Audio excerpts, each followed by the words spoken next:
The ancient monuments of Rome stand today as magnificent, silent ruins. They are beautiful reminders of a collapsed civilization. The Great Pyramids of Egypt share a similar fate. They rest quietly in the desert, serving as massive tombs built for a forgotten era. In India, a different picture emerges. Here, monumental structures built 1,000 years ago remain loud, vibrant, and crowded with people performing daily rituals.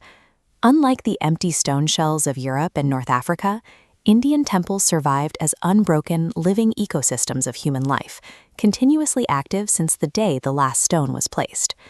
To understand how they achieved this continuity, we have to rewind to the 11th century. Around the year 1000 CE, India was the economic powerhouse of the ancient world, driven by fiercely competitive regional empires funded by thriving trade routes. The powerful kings of these empires chose to project their authority by building monumental stone architecture.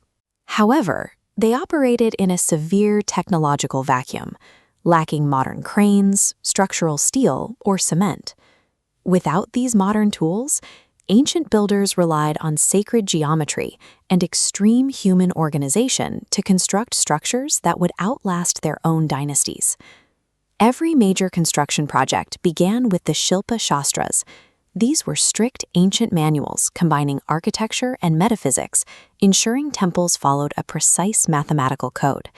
This animation illustrates how that sacred blueprint mapped the universe onto a physical grid. You can see the progressive concentric squares radiating outward from the absolute center. That center point is the Garbhagriha, the exact location where the main deity is placed. This shared grid gave rise to the northern Nagara style. Notice how the Kandarya Mahadeva temple is elevated on a high stone platform, topped with curved beehive-shaped spires, specifically carved to mimic the peaks of the holy Himalayan mountains. Compare that to the southern Dravida style. In complexes exactly like the Brihadiswara temple, builders used solid granite to construct massive step pyramid towers known as vimanas. The southern style is also distinguished by its gopurams. These colossal, highly decorated entrance gateways pull thousands of devotees into massive walled temple complexes. While regional geography and competing empires dictated the outward aesthetic, the geometry defined by the manuals remained universal across the subcontinent. Locking those millions of stones together required a precise engineering workaround. Because builders rarely used mortar, they relied on a system of interlocking stones, carving them to fit together like a puzzle. Once the pieces were slotted into place, the sheer weight of the massive stone blocks, combined with gravity, kept the wall stable for centuries.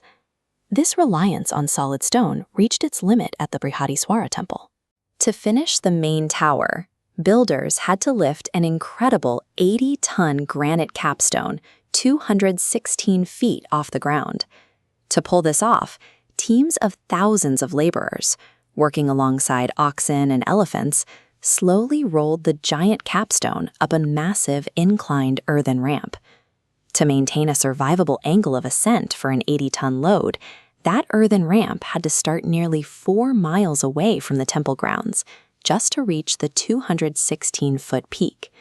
The huge scale of this logistical operation shows what thousands of coordinated workers could achieve without the help of machinery. An 11th century temple was a massive, wealthy institution that served as the primary anchor for the kingdom's economy. This diagram shows the temple acting as a central bank.